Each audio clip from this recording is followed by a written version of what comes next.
ব্রাহ্মণবাড়িয়ায় কেপিআইভুক্ত মাঠে বিএনপি সম্মেলন বন্ধে চিঠি। অনুমতি ছাড়াই ব্রাহ্মণবাড়িয়ায় Bangladesh gas field school and কলেজের মাঠে জেলা বিএনপি দ্বিবার্ষিক সম্মেলন আয়োজনের প্রস্তুতি নেওয়া হচ্ছে। বিএনপি সম্মেলনের জন্য তৈরি করা বাঁশের প্যান্ডেলের কারণে শিক্ষার্থীদের স্বাভাবিক কার্যক্রম সহ বার্ষিক ক্রীড়া প্রতিযোগিতা মারাত্মকভাবে ব্যাহত হচ্ছে। এদিকে পেট্রোবাংলার চেয়ারম্যানের কাছে সম্মেলন বন্ধের চিঠি দিয়েছে বিজিএফসিএল কর্তৃপক্ষ। কোনো রাজনৈতিক দলের সভা সমাবেশ ইতিপূর্বে কেপিআই শ্রেণীভুক্ত এই কোম্পানির কোনো স্থাপনায় হয়নি বলে এতে উল্লেখ করা হয়। বিএনপি সম্মেলন বন্ধে গত ২রা জানুয়ারি পেট্রোবাংলার চেয়ারম্যান বাঁশের প্যান্ডেল অপসারণ করতে গত ১ জানুয়ারি জেলা বিএনপি সদস্য সচিব সিরাজুল ইসলাম এবং গত ২৪শে ডিসেম্বর ব্রাহ্মণবাড়িয়া জেলা প্রশাসকের কাছে চিঠি দেয় বিজিএফসিএল কর্তৃপক্ষ। বিজিএফসিএল এর চিঠির সূত্রে জানা গেছে, বাংলাদেশ গ্যাস ফিল্ডস কোম্পানি লিমিটেডের বিজিএফসিএল তিতাস গ্যাসক্ষেত্র বাংলাদেশের সবচেয়ে বড় গ্যাসক্ষেত্র। এটি কেপিআই ১ গ শ্রেণীভুক্ত প্রতিষ্ঠানের। কেপিআই নীতিমালার আলোকে এই প্রতিষ্ঠানের নিরাপত্তা ব্যবস্থা সমুন্নত রাখা হচ্ছে। Bangladesh gas field school and college KPI ১ গ শ্রেণীভুক্ত স্থাপনার অভ্যন্তরে অবস্থিত।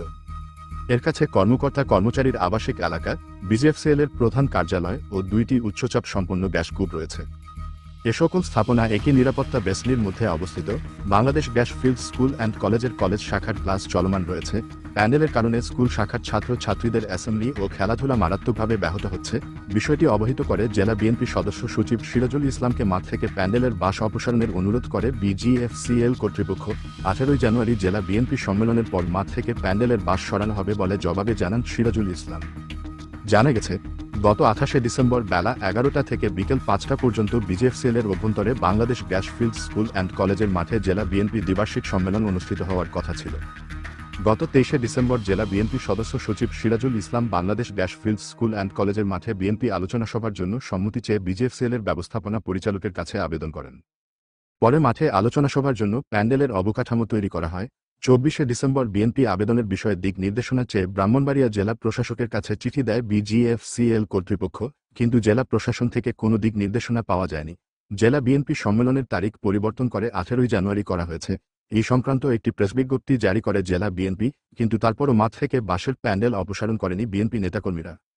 বাংলাদেশ গ্যাস ফিল্ড স্কুল শাখার একাধিক ছাত্র নাম না বলার শর্তে বলেন, আমাদের এই প্রতিষ্ঠানে কোনোদিন এমন সম্মেলনের আয়োজন হয়নি। তাদের বাসের জন্য আমরা অ্যাসেম্বলি ও খেলাধুলার মারাত্মকভাবে ব্যাহত হচ্ছে। জেলা বিএনপি একাধিক নেতাকর্মীরা নাম প্রকাশ না করার শর্তে বলেন, জেলার কোনো রাজনৈতিক সভা কেপিআইভুক্ত প্রতিষ্ঠানে হয়নি। একটি পক্ষের নেতাকর্মীদের এড়াতেই তারা শহরতলির একটি প্রতিষ্ঠানের মাঠে সম্মেলনের প্রস্তুতি নিচ্ছেন। এদিকে একাধিকবার ফোন দিলেও মুঠোফোন বন্ধ থাকায় জেলা বিএনপি সদস্য সচিব সিরাজুল ইসলামের বক্তব্য নেওয়া সম্ভব হয়নি। বিজিএফসিএল ব্রাহ্মণবাড়িয়ার মহাব্যবস্থাপক প্রশাসন মোহাম্মদ হাবিবুর রহমান জানান, আমরা সংশ্লিষ্ট সকল দপ্তরে চিঠি দিয়েছি।